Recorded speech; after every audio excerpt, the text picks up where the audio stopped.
What's up, YouTube? This is your boy Expat D coming at you. Right now, I'm in Nairobi, Kenya. I'm a traveler. I'm an expat. I usually travel to about 8 to 10 different countries a year. I've been to 35 different countries, traveling since about 2002. This is my 7th year abroad. Consecutively, I've been in and out the country since 2002. I want to talk to you about giving birth abroad. This is something that some of you may do. It's been a while, and when I tell you where the birth abroad was at, you can kind of see that it was probably a while back. But I've had the experience of having a child abroad. I want to talk about that. I know a lot of YouTubers, they talk about, kind of the single life and traveling and dating and things like that. But, there's another side to it. There's a side where you get married. There's a side where you have a child. A lot of my major life events have been abroad. And so I want to talk about that. So I had a child in Syria. Okay, I know that's... You probably didn't expect that. But yeah, so you probably want to know how I chose this country. So what happened is it was working. Okay, so actually, believe it or not, that actually turned into my preference. So what I mean by that is I was given a job offer. I went to it was like an international job fair. And this was the good old days. I remember I went to the fair, and they said, at the beginning of the fair, they said, "We've got more jobs than people here." And so I had offers from, I think it was Kuwait, Qatar, and Syria. And it really sounded like I was going to go to Qatar. Looking back on it, man, Qatar is such a nice country too. That probably would have really changed my trajectory if I would have chosen that. But one thing that got me was, at the time, when I was interviewing, my wife was pregnant. And I was kind of on the fence. She was kind of early in her pregnancy when I was interviewing for the job. I was kind of on the fence. Do I want to hide this information or not? And I had told them. And so when I told the recruiter that was in Qatar, things were pretty much like, sign here. And then the tone kind of changed a little bit once I gave that information. When I entered, when it was Syria, when I told that to them, they were like, they didn't blink an eye. They were like, "Oh yeah, we had, several of our, couple of our, former or current people that work here has given birth." And so they kind of had lined up, they referred me to a particular doctor, a particular hospital, and all that stuff. So that really eased my tension about giving birth abroad, just knowing that other people has done it before at that particular location. So that's how I ended up choosing Syria. Just a little bit to note, there's cultural differences when you do give birth abroad.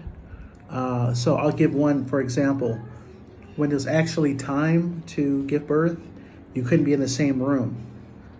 So I actually, when the labor was going on, I was like, I still remember, I was like in the waiting room. I was watching like 48 Hours, or I was watching some type of Eddie Murphy movie. And so that's a cultural difference. You could, in that culture, the man couldn't be in the delivery room. So that's something to keep in mind. As far as me choosing that doctor, a lot of very experienced doctor. And that turned out well. I had a friend of mine that also gave birth abroad, and it was a similar situation. When we had the baby, it was a C-section. And so on the flip side, I had a friend, and the water level was getting low, and they probably should have had a C-section, and they didn't, and that caused problems. Okay, so there was like some birth defects and stuff like that. So that was a different country, different situation. So just note, it's good to have recommendations if you're thinking about doing that. Talk to people who's gone abroad and has done it. Okay. Now, after you give birth, you don't get like a regular birth certificate like you would in the States. You get a certificate of birth abroad. And so that's something that you can get from the embassy. Okay. Certain things. Now, what we end up doing is we ended up going back to the States to visit. And that's how we got like a social security card and a couple things like that. That I believe you can facilitate that through the embassy, though, in that particular country. In terms of citizenship, in Syria, it's whatever the father is. So even if my wife were Syrian, the baby would be considered American. It's whatever the father's nationality is. Now, couple other things. Insurance. I don't really think insurance covered that, or not to that extent, but it wasn't that much. It was like a couple $100 kind of covered the, giving birth. I think it was like $300 or $400, right? It was really cheap. Didn't have to have insurance. So that was, and it was pretty good too. We got a chance to stay in the hospital. It was like a suite, and they had food and all that stuff. So that part was pretty good. Another thing to consider, maternity laws are different. So I'll give you an example. There, even though I wasn't the one, giving birth, the birth was around in holiday time. So I didn't have to miss a lot of work, but they were just like not that tolerant. They wanted me to be back at work. That's how it is kind of working in another country. But I did get some days off just because it was near a holiday. Where I'm at currently, so that varies per country. Where I'm at currently, one of my colleagues, she had a baby, and they let her leave early from work for like a year. They let her get off early so she can do, I don't know what she does, but that's a law in that particular, in Kuwait, that's a law. So that's something to consider, maternity, how that works if you are working abroad. And then another thing to keep in mind, this is something I wish I would have done because my child was born in September, early September, but it was right on the cutoff.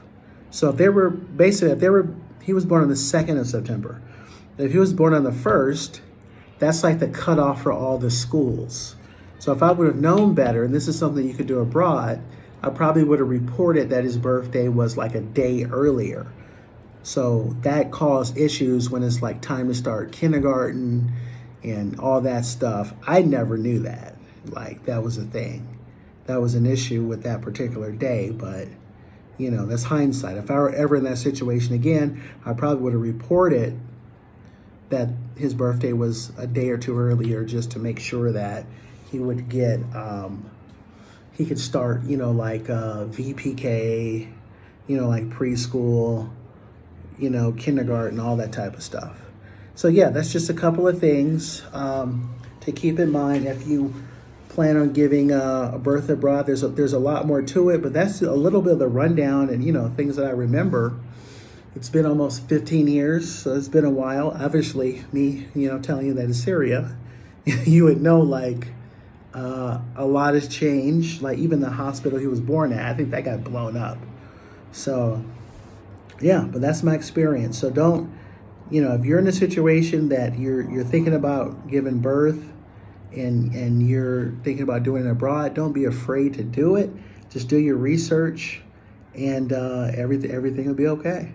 All right. So I'm Expat D. If you're interested in content like this, like, share, subscribe to my channel. And I talk about basically moving abroad.